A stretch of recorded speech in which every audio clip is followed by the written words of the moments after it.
Turning now to Storm Watch 12 Chief Meteorologist Matt Hoffman. It's been a pretty active week of weather. When can we see kind of a break in this action? It's going to be a few more days, but it's going to be good timing for this weekend. Let's take a look at the next storm system that's lining up to impact the region. This one is going to be stronger. You can see some very bright clouds. That is some heavy precipitation under those clouds and the swirl of the low pressure. So this is going to pack a lot more wind with it than the system that we saw today.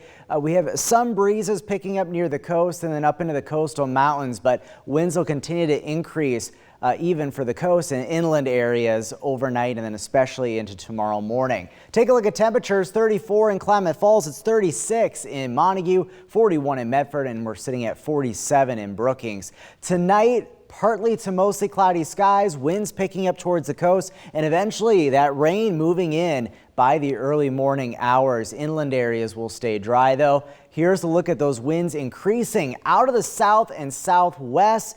Much of the region could see gusts up over 30 to as much as 55 miles per hour with locally some higher gusts possible. We have several wind advisories that have been issued for much of the west side, including the Rogue Valley, the Shasta Valley as well. 8 a.m. to 5 p.m. tomorrow, gusts up to 45 miles per hour possible in these areas. And then the east side from 2 p.m. to 10 p.m. tomorrow, gusts there potentially as high as 55 miles per hour with winds out of the south. So windy and also wet tomorrow. We're going to see some heavier rain and higher elevation snow push into the region, and also the threat for some thunderstorms. There's going to be an isolated thunderstorm threat for inland areas, but the best chance for storms will be near the coast and the coastal mountains. When it comes to rain in the Rogue Valley, we'll start to see that rain becoming pretty expansive through about mid to late morning. Maybe a little bit of lull with just some on and off showers, and then a heavier batch and widespread batch of rain starts to move right back in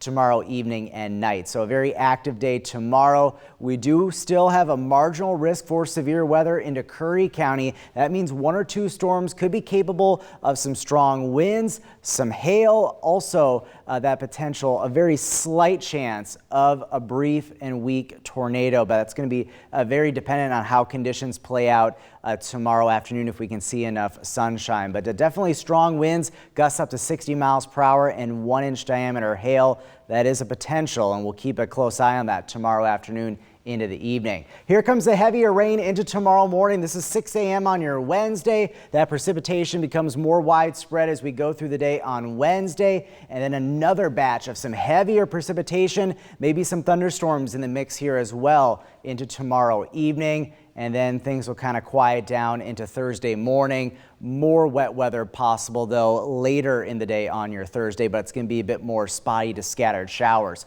Snowfall amounts mainly only impacting our higher elevations, especially towards Crater Lake, Diamond Lake, but the coastal mountains could see some pretty significant snow amounts.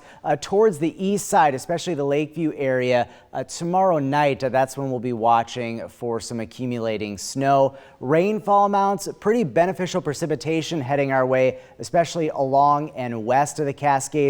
Lighter totals for the east side. The highest amounts, the coast and the coastal mountains, 1 to 2 inches or more of rain expected. And then this weekend, we get a chance to dry out, see more in the way of sunshine, and temperatures will warm up as well. Here's your forecast for the coast. Heavy rain tomorrow, strong winds, that threat for thunderstorms. Northern California staying active with rain in the lower elevations, snow up in the higher terrain, but we will dry out this upcoming weekend. The Klamath Basin, strong winds tomorrow for the east side. We will get some wet weather to push through though in the days ahead, but amounts will be lighter compared to what we'll see further to the west. For the mountains, rain and snow, several inches being picked up for some higher peaks and elevations like Crater Lake. And then taking a look at the forecast for the Rogue Valley, we'll see more rounds of rain, shower activity Thursday and Friday, but getting a chance to dry out this weekend and warm up with highs up around 70 on Sunday.